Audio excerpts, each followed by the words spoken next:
یہ جنسی جرائم جو معاشرے کے اندر عام ہے، ہمارے یہاں کہیں پر ریپ کی کوئی خبر آتی ہے، لوگ کہتے ہیں کہ ہینگ دا ریپسٹ، ریپ کرنے والے کو پھانسی لگا دو۔ کہاں سے آتے ہمارے معاشرے میں یہ ریپ کرنے والے اور یہ بلاತ್ಕಾری بھیڑیے؟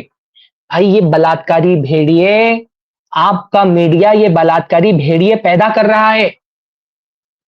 آپ کو نہیں پتا کہ یہ بھیڑیے کہاں سے آ رہے ہیں؟ یہ بھیڑیا، اس کو جنم داتا اس کا کون ہے؟ یہ آپ کا میڈیا ہے، یا آپ کا الیکٹرانک میڈیا، یا آپ کا سوشل میڈیا۔ یہ انسان کی شہوتوں کو ابھار کر کے اس کو بلاತ್ಕಾری بنا رہا ہے۔ ابھی کلکتہ ریپ کیس ہوا، رپورٹ آئی کہ باقاعدہ اس بندے نے پورن سائٹس کھول کر کے دیکھی ہیں، ریپ کرنے سے پہلے شراب پی ہے، طوائف کے گھر پہ گئے، واپس لوٹا ہے، پھر اپنی جنسی خواہش پوری کرنے کے لیے اس نے اس بچی کا ریپ کیا ہے۔ یہ آپ کا میڈیا، یہ آپ کا موبائل، یہ بلاತ್ಕಾری پیدا کر رہا ہے۔ بلینز آف ڈالر کی انڈسٹری ہے پورن انڈسٹری۔ کون چلا رہا ہے اس کو؟ یہی مغربی طاقتیں۔ ہاں، یہ عربوں کو بدنام کرنے کے لیے شہوت پرست کہتے ہیں، عربوں کو اس طرح سے مسلمانوں کو ان کی امیج بنائی جا رہی گویا کہ مسلمان بدترین قسم کے شہوت پرست ہے، کیونکہ وہ دو دو تین تین چار چار نکاح کرتے ہیں، اور یہ سارے پورن سائٹس دنیا بھر کے یہ عرب چلا رہے ہیں۔ یہ عربوں نے فحاشی دنیا میں پھیلائی ہوئی ہے، ننگا پن میڈیا کے ذریعے سے یہ عربوں نے پھیلایا ہوا ہے۔ آپ کو باقاعدہ حمایت کرنے والے اس ننگے پن کے معاشرے کے اندر ملیں گے۔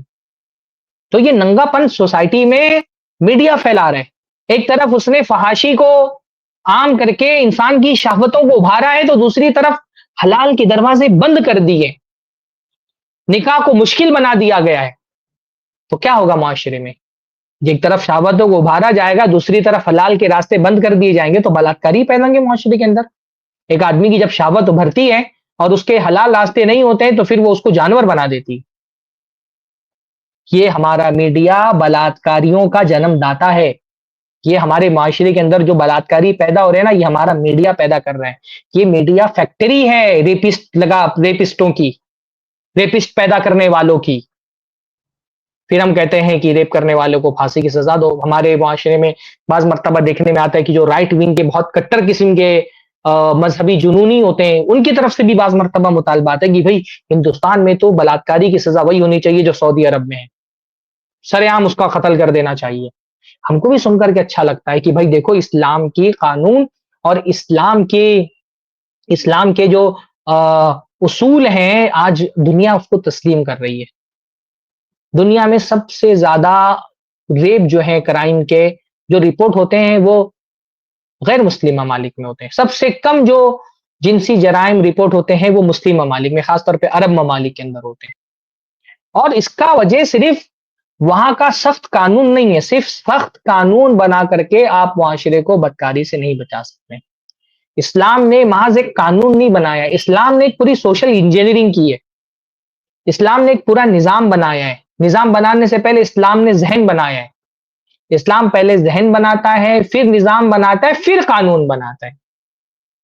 صرف قانون بنا کر کے معاشرے کو نہیں سدھارا جا سکتا۔ جو ہماری جو سلفی جو اصلاحی منہج ہمارا ہے نا، سلفی اصلاحی منہج، اور جو تحریکی منہج ہے، سلفی منہج اور تحریکی منہج کے درمیان بنیادی فرق یہ ہے کہ تحریکی منہج کہتا ہے بس قانون بدل دو، حکومت تبدیل کر دو، سب کچھ اپنے آپ تبدیل ہو جائے گا۔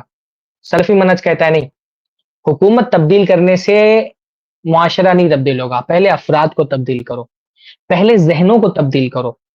ذہن تبدیل ہوگا، افراد تبدیل ہوں گے، تو یہ تبدیل ہونے والے افراد نظام کو تبدیل کریں گے، تب جا کر کے نظام کی اصلاح ہوگی۔